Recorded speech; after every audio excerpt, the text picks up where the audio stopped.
안녕하세요. 변방 목사의 아침 묵상 2020년 12월 28일 월요일 아침입니다.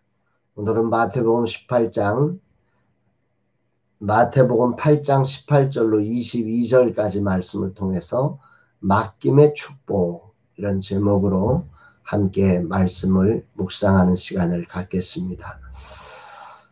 오늘 아침은 그 설립 10주년 감사 예배를 드리는 날이라 저에게는 특별한 그런 시간들입니다. 오늘 아침에 불렀던 찬양 가사 가운데 이런 가사 내용이 오늘은 좀 마음에 와닿습니다. 내가 누려왔던 모든 것들이, 내가 지나왔던 모든 시간이, 내가 걸어왔던 모든 순간이 당연한 것 아니라 은혜였소. 모든 것이 은혜, 은혜, 은혜였습니다. 내 삶에 당연한 것 하나도 없었던 것을, 모든 것이 은혜였음을 고백합니다. 이런 가사의 내용이 참 마음에 와닿습니다. 지난 10년의 발걸음을 되돌아보면 어느 것 하나 주의 손길이 미치지 않은 것이 없는 전적인 당연하지 않은 하나님의 은혜의 이끄심이었다. 이런 고백을 오늘도 올려드리게 됩니다. 오늘 이 10주년 감사 예배의 날, 주님은 어떤 말씀으로 저를 인도하실까? 본문에는 무리가 모여드는, 예수님께로 모여드는 것을 보신 예수님께서 제자들을 명하셔서 갈릴리 호수 저편으로 건너가자, 이렇게 말씀하시는 장면이 나오고요. 그때에 한 서기관이 예수님께 나와서 당신이 어디를 가든지 제가 따르겠습니다 라고 하는 아주 위대한 고백을 하고 예수님께서 그에 대해서 의미심장한 대답을 들려주시는 장면이 나옵니다. 18절로 20절 말씀, 요절과 같은 말씀인데 함께 읽어보겠습니다. 예수께서 무리가 자기를 애워싸는 것을 보시고 건너편으로 가기를 명하시니라. 한 서기관이 나와 예수께 아뢰되 선생님이여 어디로 가시든지 저는 따르리이다. 예수께서 이르시되 여우도 굴이 있고 공중의 새도 거처가 있으되 인자는 머리 둘 곳이 없다 하시더라. 본문의 사건을 먼저 이 본문의 앞부분과 연결시켜서 생각을 해보면 예수님은 베드로의 장로를 치료하시고 이어서 많은 사람들이 몰려드는 그 환우들을 치료해 주셨습니다. 그런데 그 환자들을 치료하는 시간을 16절에 가보면 저물매라는 표현으로 해서 그때가 저녁 때가 되었음을, 그러니까 지금 예수님께서 사람들이 몰려드는 것을 보시고 우리 건너편으로 건너가자 말씀하시는 때가 꽤 깊은 밤 가운데 있음을 알게 되는 것입니다. 예수님이 많은 사람들이 몰려드는데도 불구하고 이제 건너편으로 제자들을 명해서 건너가려고 하는 이유들을 우리는 생각해 보아야 합니다. 사람들은 자신들의 시간을 내어 달려와서 나만은 만나야 한다고 외치고 있지만 주님은 이미 하루 종일 시달리시며 이들을 고치셨습니다. 그리고 그를 따르는 제자들도 그렇게 지쳐 있습니다. 예수님은 이 시간 자신과 함께하는 제자들에게 쉼을 주어야 하고 또 이들을 그리스도의 제자로 세워가야 할 중요한 사명 때문에 오늘 이 시간 제자들을 명해서 우리 건너편으로 건너가자. 왜? 거기 있으면 도저히 쉼을 가질 수 없고 제자들을 가르쳐야 하는 소중한 일을 할 수 없기 때문에 어쩔 수 없이 선택하신 것입니다. 여기서 저는 바쁨 속에 자신의 시간을 조율하시며 사명을 감당해 가시는 주님의 모습이 감동적으로 다가옵니다.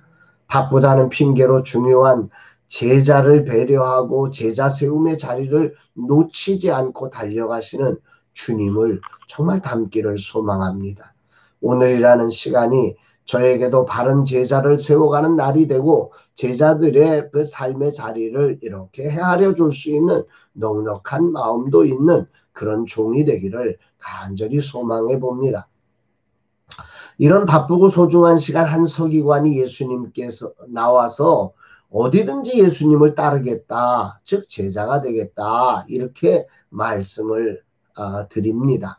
제자를 세우는 사명을 가진 사람에게 이런 소리들은 정말 좋은 소리입니다. 저도 제자 훈련을 시키면서 제자를 세우는 걸 평생의 꿈으로 삼고 이렇게 달려가고 있는데, 만약 누군가 저의 제자가 되기 위해서 달려왔다 그러면, 이런 고백을 한다면 저는 정말로 좋아할 것입니다. 예수님도 굉장히 좋으셨을 것입니다. 그런데 예수님의 대답은 참 애매합니다. 따르라는 말인지 그만두라는 말인지 혼란스럽습니다. 여기에 예수님께서 제자들에게 보여주고자 했던 제자의 길을 향한 마음이 있음을 보게 됩니다. 예수님이 하신 말씀이 이것입니다. 여우도 굴이 있고 공중의 새도 거처가 있으되 인자는 머리 둘 곳이 없다. 병자를 치료하는 권능을 보고 가르치는 말씀의 권세를 느끼면서, 그리고 무리들이 모여드는 것을 보면서 사람들은 예수님의 영광을 보았습니다. 그의 제자가 되었을 때의 화려함을 생각해 보았습니다. 그들은 제자가 되기 위해서 왔지만 그 영광에 취해서 오늘 제자가 되려고 하는 마음들이 많이 있었을 것입니다. 주님은 이런 제자들, 제자가 되기를 원하는 사람들에게 제자란 자기를 부인하는 길이다, 이렇게 말씀하고 계시는 것 같습니다.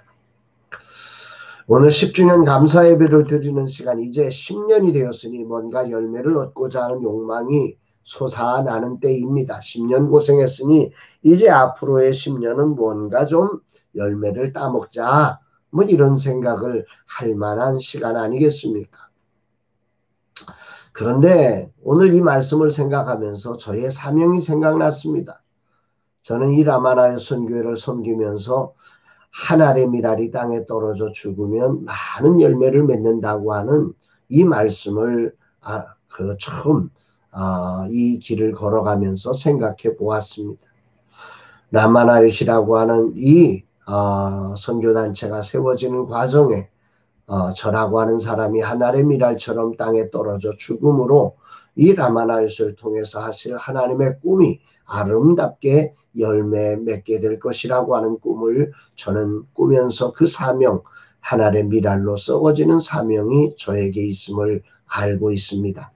그럼에도 불구하고 이제 10년을 지내고 새로운 장소로 이전도 하고 뭔가 화려하고 영광스러운 일들이 뭔가 있지는 않을까 하는 마음들이 제 마음속에 스물스물 올라오는 것을 주님 아시고 오늘 꼭 집어서 오늘 이 말씀을 저에게 전해주시는 것 같습니다.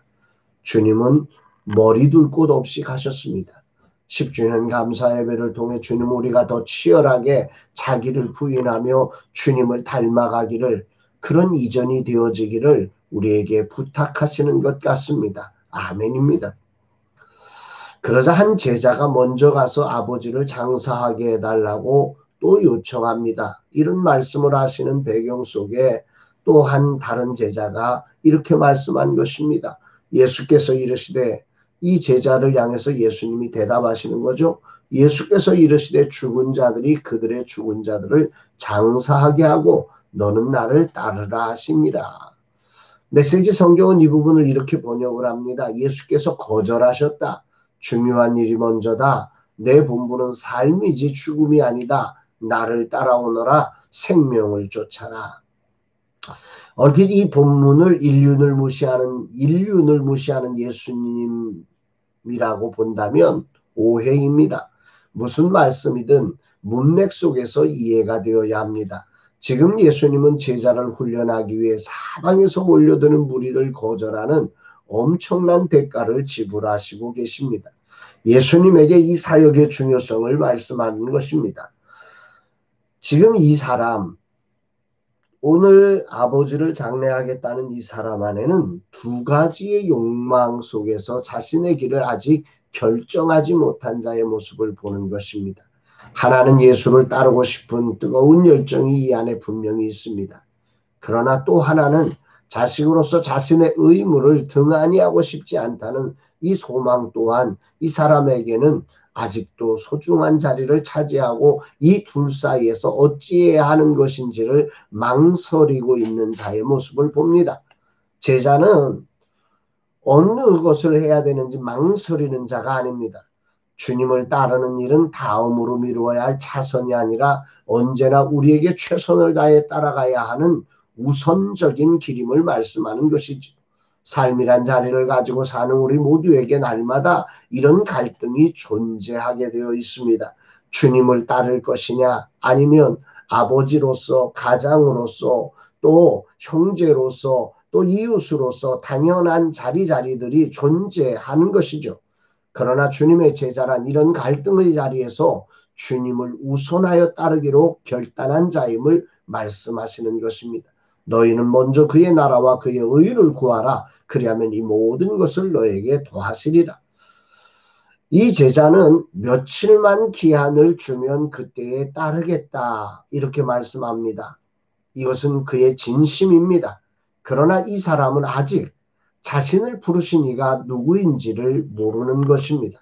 아울러 이 사람은 자기를 부인하지 않고 주님을 따르겠다는 말도 안 되는 고백을 하고 있는 것입니다. 오늘 10주년 감사 예배를 앞두고 주님은 내게 아주 호된 말씀으로 다가오십니다. 분명한 우선순위를 주님께 두고 자신을 부인하며 주님을 따르는 자가 되라고 말입니다. 10년이란 시간이 지났으니 이제는 좀 하는 내 마음을 여지없이 깨뜨리며 주님은 아주 단호한 목소리로 나를 이끄십니다. 사실 지금 나는 곧 치루어야 하는 중도금의 염려가 기도를 막으려 하는 공격을 수시로 당하고 있습니다. 그리고 이 과정에 주님을 따르기보다 공사가 먼저이고 싶은 마음이 많습니다. 그런데 주님은 오늘도 이런 급박한 문제를 내려놓고 너는 나를 따르라고 하시는 것입니다. 아니 어떻게 내려놓습니까? 이걸 해결하지 않으면 이곳이 지옥이 될 터인데 이렇게 말하고 싶지만 그러나 내가 염려한다고 내 길을 한 자나 더 할 수 있느냐는 주님의 말씀이 생각납니다. 그렇습니다. 오늘도 대표는 주님이십니다. 주님이 주인이심이 증명되는 이 하루가 되어야 합니다. 나는 주님을 따르는 제자의 길을 걸어내는 사람입니다. 그분이 나보다 더 인격적이시고 나보다 더 상황을 잘 아시며 나보다 더 문제에 대한 답을 잘 알고 계시며 천지와 만물을 다스리시는 주님께 맡김이 진정한 축복임을 오늘 고백해야 하는 것입니다. 이 축복을 빼앗기지 않고 오늘도 주님을 닮아가는 제자의 삶을 우선해서 따르는 종이 되기를 간절히 소망합니다. 그래서 오늘은 이런 기도가 나옵니다. 주님 이 하루도 바쁨의 우선순위를 놓치지 않게 하시고 제자의 길이고 자기를 부인하는 길임을 알며 나를 부인하고 주님을 닮아 사명을 향해 묵묵히 걸어가는 최선의 날이 되게 하옵소서. 염려를 기도로 맡기고 맡김이 축복임을 기억하며 담대히 오늘의 무거움을 내려놓게 하소서. 사랑하는 여러분, 그리스도인으로서 세상을 살아간다고 하는 일에는 언제나 이 두 가지의 갈림길이 존재합니다.